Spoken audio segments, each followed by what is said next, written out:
શ્રી ગણેશાય નમઃ. મિત્રો, આપ જોઈ રહ્યા છો યુટ્યુબ આપણી ચેનલ આવો સત્સંગમાં આપ સૌનું સ્વાગત છે.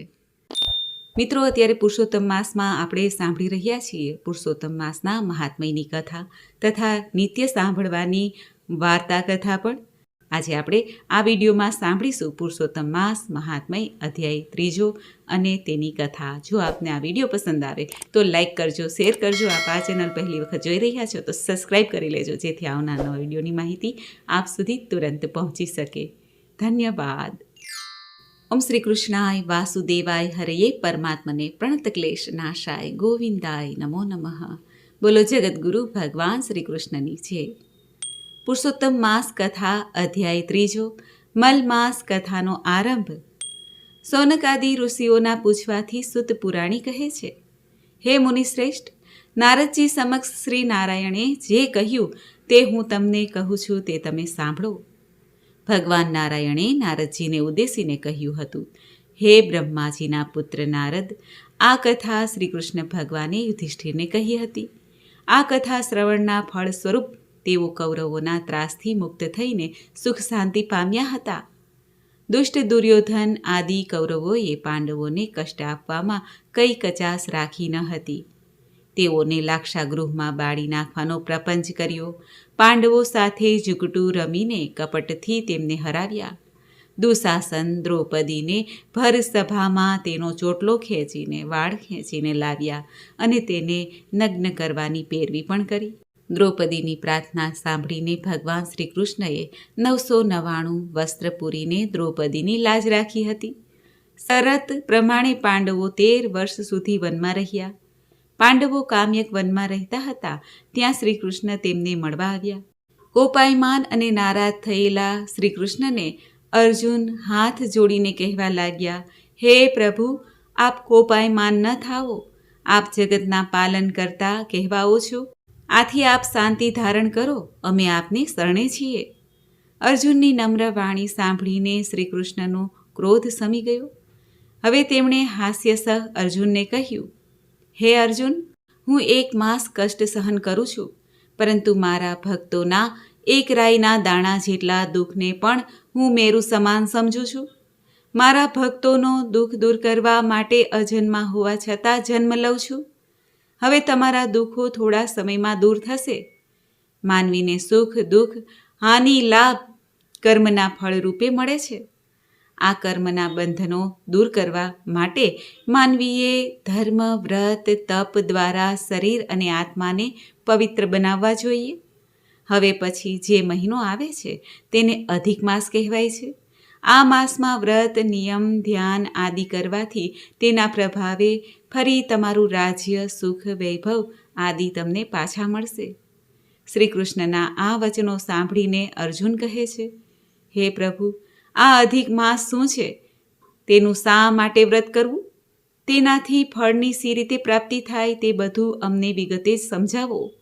ત્યારે ભગવાન શ્રી કૃષ્ણ અર્જુનને કહે છે, હે પાર્થ, વર્ષ, માસ, દિવસ, પ્રહર, ઘડી, પળ અને વિપળ બધા કાળના વિભાગો છે.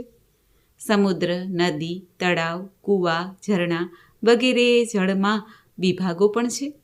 આ બધા વિભાગોનો તેમના દેવોની કૃપાથી સુખ મળતું હોય છે. એવામાં સંજોગો વસાત એક વધારાનો માસ ઉત્પન્ન થાય છે, પરંતુ આ માસનો અધિષ્ઠાતા દેવ ન હતો. આથી લોકો આ માસને મલ માસના નામે ઓળખતા હતા. વળી આ માસને મલિન માનીને ભાવિકો તે માસમાં સત્કાર્ય કરતા નહીં, કારણ કે આ માસમાં સૂર્ય એક જ રાશિમાં રહેતા હોય છે. લોકો તેને નિંદાપાત્ર ગણે છે. આ રીતે અડધૂત થયેલ આ મલમાસ બહુ નિરાશ થયો. કેટલીક વાર તેને આપઘાત કરવાનું મન પણ થયું. એકવાર વૈકુંઠલોકમાં મારી પાસે તે આવ્યો અને આંસુ ભીની આંખે નમ્રતાથી તેને પોતાનું દુઃખ કહેવાનું મને શરૂ કર્યું.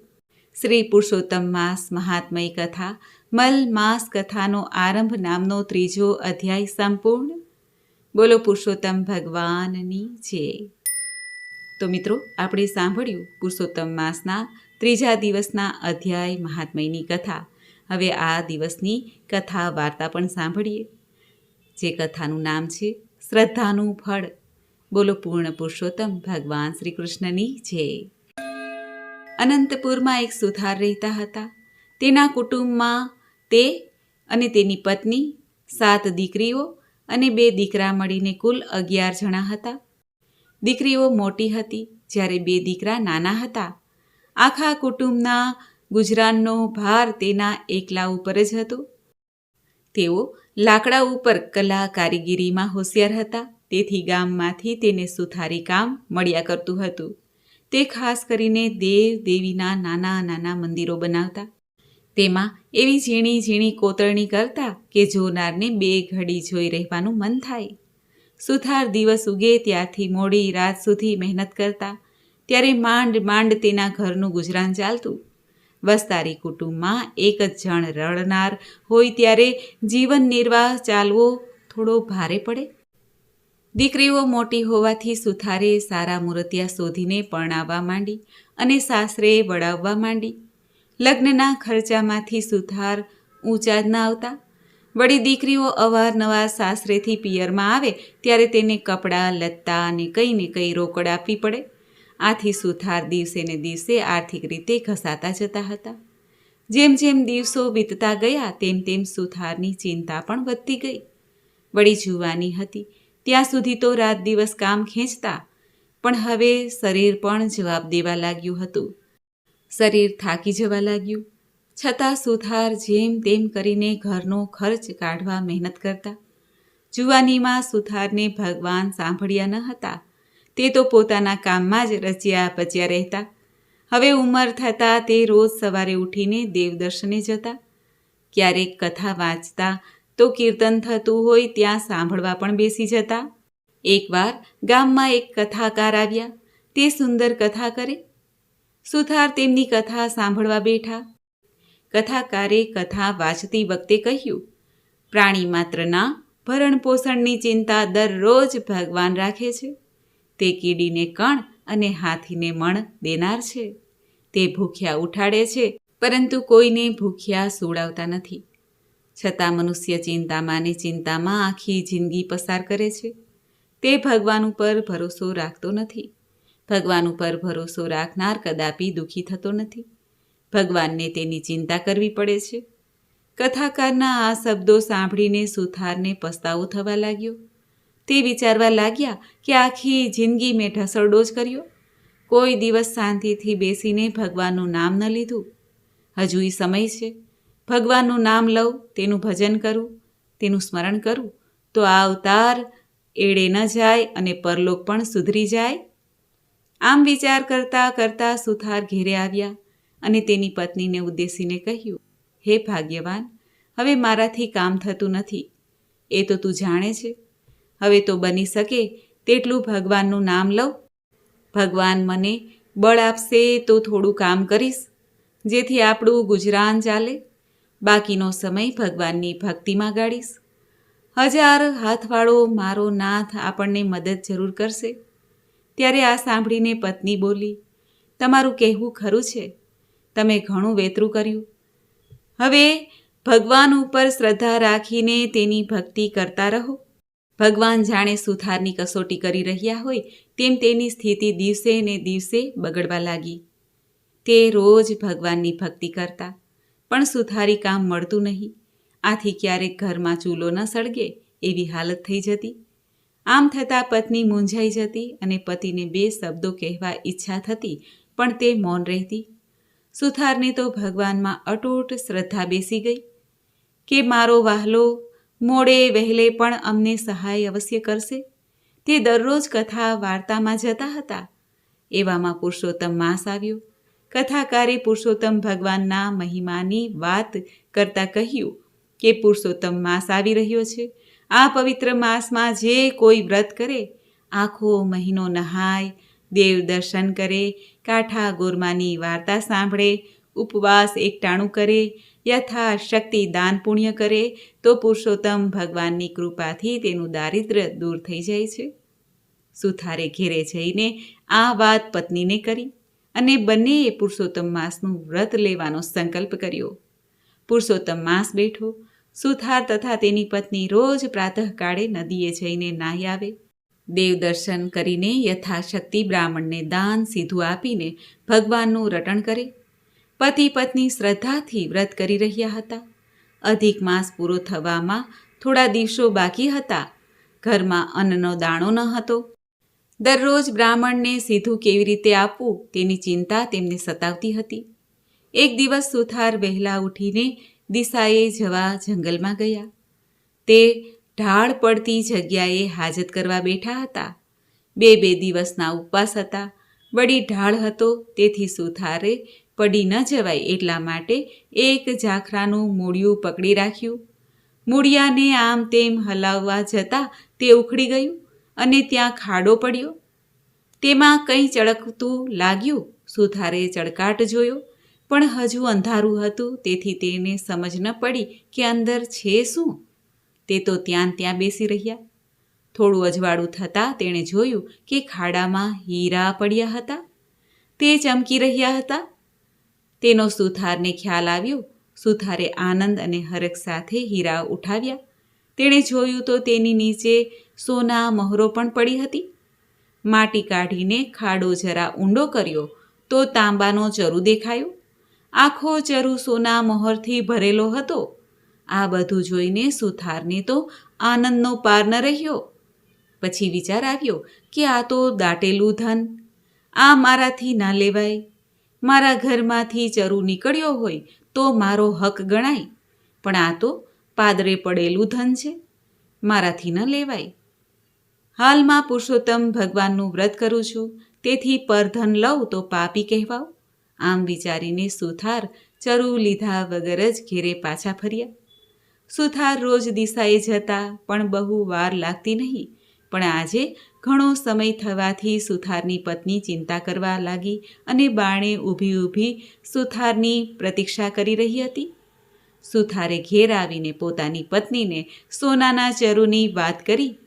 પત્ની તો આ વાત સાંભળીને રાજી થઈ ગઈ. દાટેલું ધન હાથમાં આવવા છતાં પતિને ખાલી હાથે પાછા ફરતા જોઈને તેને ગુસ્સો આવ્યો અને તે બોલી, તમે તો સાવ ભગત જ થઈ ગયા છો. તમારે ક્યાં ચોરી કરવાની હતી? અરે રે, ઘર બેઠા ગંગા આવી અને તમે કોરા જ રહ્યા. અકર્મીનો પડ્યો કાણો જ હોય. ચાલો મને દેખાડો એ જગ્યા, હું એ ચરુ લઈ લઉં. ત્યારે સુથાર કહેવા લાગ્યા, એ તો અણહકનું ધન કહેવાય. એ લઉં તો મારી ભક્તિ એળે જાય. હવે તેલ તાવડો છોડો અને ચાલો મારી સાથે, લક્ષ્મી ચાંદલો કરવા આવી છે, એને વધાવી લો. આમ કહીને પત્ની તો સુથારને લઈને ચાલવા લાગી. ત્યારે સુથાર કહે છે કે ભગવાન ઉપર મને શ્રદ્ધા છે. પારકા ધનને હું હાથ નહીં અડકું. તારે જોઈતું હોય તો જઈને લઈ આવ. જો મારા ભગવાનને મને ન્યાલ કરવો હશે તો ઘરમાં બેઠા જ ધનનો વરસાદ વરસાવશે. આ સાંભળીને પત્ની તો કપાળ કૂટવા લાગી. પણ સુથાર એકના બે ન થયા. પત્નીએ બહુ ધમ પછાડા કર્યા. ત્યારે એણે એ સ્થળની નિશાની આપીને કહ્યું, તારે ચરુ જોઈતો હોય તો લઈ આવ, હું તો નહીં જાઉં. સુથારણે જવાની તૈયારી કરી. એટલે સુથારે કહ્યું, સૂર્યોદય થતાં જ નદીએ નાહવા જવાનો આપણો નિયમ છે. જો એ નિયમ તૂટશે તો ભગવાન નારાજ થશે. છેવટે સુથારણે જીદ છોડી અને બંને નદીએ નાહવા ગયા. જ્યારે સુથાર અને તેની પત્ની ઊંચા અવાજે સોના મહોરો ભરેલા ચરુની વાત કરી રહ્યા હતા, ત્યારે તેમની બંનેની વાત પડોશમાં રહેતો સાંભળતો હતો. જેવા સુથારણ નદીએ નાહવા ગયા કે તરત તેની પત્નીને ઉઠાડીને બધી વાત કરી. બંને તૈયાર થઈને ચરુ લેવા ઉપડ્યા. સુથારે વાતમાં જગ્યાની એંધાણી બતાવી હતી. તે આશરે તેઓ ત્યાં પહોંચ્યા. ચરુવાળી જગ્યાની ઉપર તાજી માટી વાળેલી હતી, એટલે તેમણે તરત તેની ખબર પણ પડી ગઈ કે અહીં ચરુ છે. ત્યારે પાડોશના બંને પતિ પત્નીએ હાથોહાથ માટી ખોદી નાખી. તેમણે જોયું કે ખાડામાં તો મોટા વીછીઓ ખદબદતા હતા. આ દ્રશ્ય જોઈને બંને હેબતાઈ ગયા. તેમના આશ્ચર્યનો અને ગુસ્સાનો પાર ન રહ્યો. તેમણે મનમાં નક્કી કર્યું કે આ સુથારણે અમારું જૂનું વેર વાળવા માટે વીછીઓ કરડાવવાનું આ કાવતરું રચ્યું લાગે છે. બસ હવે અમે તેને ખબર પાડી દઈએ ત્યારે જ ખરા. આવો વિચાર કરીને તેમણે ખાડાવાળી માટીમાંથી વીછીઓ લઈને, જે વીછી ભરેલો ચરુ હતો તે લઈને ચાદરમાં બાંધીને પોતાને ઘેર લાવ્યા. એ ચરુ લઈને છાપરે ચડી ગયા અને સુથારના નળિયા ખસેડીને ત્યાં બેઠા. સુથાર અને તેની પત્ની સ્નાન કરીને પાછા આવ્યા. સુથાર ભગવાનની પૂજા કરવા બેઠા. લાગ જોઈને ચરુ ઊંધો વાળી દીધો. ખડિંગ ખડિંગ કરતી સોના મહોરો વરસી. સુથાર અને તેની પત્ની તો હેપતાઈ જ ગયા. સુથારની આંખમાં આંસુ આવી ગયા. અરે રે ભગવાને મારા માટે કેવું કષ્ટ લીધું. મેં ઘેરે બેઠા ધન માંગ્યું તો તેમણે છાપરું ફાડીને સોના મહોરો વરસાવી. સુથારને પુરુષોત્તમ ભગવાન ઉપર અપાર શ્રદ્ધા હતી. તેથી તે એમ સમજ્યા કે ભગવાનનું વ્રત ફળ્યું છે. ભગવાને ખુશ થઈને તેના ઘેર બેઠા લક્ષ્મી મોકલી છે. હવે ધન લેવામાં વાંધો ન હતો. તેથી સુથાર અને સુથારણે બધી સોના મહોરો એક કોઠીમાં ભરી દીધી. થોડા હીરા હતા તે દાબડીમાં મૂકી દીધા. પછી સુથારણ પોતાના પતિને કહે છે કે હે પતિદેવ, હું તમારું કહેવું માનતી ન હતી, પરંતુ તમારી શ્રદ્ધા ફળી ત્યારે મારે માનવું પડે કે ભગવાન ઉપર જે શ્રદ્ધા રાખે છે તે ફળ્યા વગર રહેતી નથી. આ બાજુ અદેખા પતિ પત્ની રાહ જુએ છે કે હમણાં સુથારના ઘરમાંથી બૂમાબૂમ થશે, રો કકડ ચીસો પડશે. ઘણી વાર થઈ પરંતુ કંઈ ચીસો ન સંભળાઈ. એટલે જાતે જઈને સુથારના ઘેરે જોવા ગયા. જોયું તો સુથાર અને સુથારણ તો બેઠા બેઠા માળા ફેરવતા હતા. ધન તો જેના ભાગ્યમાં લખાયું હોય તેને જ મળે છે. સુથારના ભાગ્યમાં ઘેર બેઠા ધન મળવાનું લખેલું હતું. તેથી ચરુ ઉપાડીને લાવીને તેના ઘરમાં ઠાલવ્યો. ખરેખર ભગવાનની લીલા કોણ પામી શકે છે? સુથાર સુથારણે ધન મળ્યાની વાત કોઈને જણાવી નહીં, પરંતુ તે ધનનો ઉપયોગ તે સારા કામમાં કરવા લાગ્યા. હવે તેની પાસે ધન આવવાથી તેઓએ પુરુષોત્તમ વ્રતનું ઉજવણું સારી રીતે કર્યું. ઘણા બ્રાહ્મણોને જમાડ્યા, દાન દક્ષિણા આપી અને અનેક સદાવ્રત પણ બાંધ્યા. તેઓ હવે આખો સમય ધર્મ ધ્યાન, કથા, કીર્તન અને ભગવાનના ભજનમાં આપવા લાગ્યા. હે પુરુષોત્તમ ભગવાન, તમે જેવા સુથાર અને સુથારણને ફળ્યા, એવા તમારા વ્રત કરનાર, તમારું પૂજન કરનાર, કથા કહેનાર, કથા સાંભળનાર સૌને ફળજો. બોલો પુરુષોત્તમ ભગવાનની જય. તો મિત્રો, આપણે સાંભળ્યું પુરુષોત્તમ મહાત્મય કથા 3જો અધ્યાય અને વાર્તા કથા પણ. મને આશા છે કે આપને આ વિડીયો જરૂર પસંદ આવ્યો હશે. હવે આજે આપણે આજના દિવસનો ધોળ પણ સાંભળીએ. એક સાચો સગો મારો સામળ્યો, એ તો ઓઢે છે કાળી કામળિયો. રાત દિવસ એનું હસતું મુખડું, દંત દિશે દાડમ કળિયો. અણિયારી આંખોમાં અમૃત ઝરતું, હૈયે પ્રેમ તણો દરિયો. દર્શન કરતા ભાન ભૂલાવે, કાનકુંવર મારો કેસરિયો. પ્રીત છે એની જન્મો જન્મની, આ ભવમાં તે મળ્યો. એક સાચો સગો મારો સામળિયો, એ તો ઓઢે છે કાળી કામળિયો. બોલો નટવર નાગર પૂર્ણ પુરુષોત્તમ ભગવાન શ્રી કૃષ્ણની જય. મિત્રો, મને સાંભળવા માટે ધન્યવાદ. આપ સૌને મારા જય શ્રી કૃષ્ણ.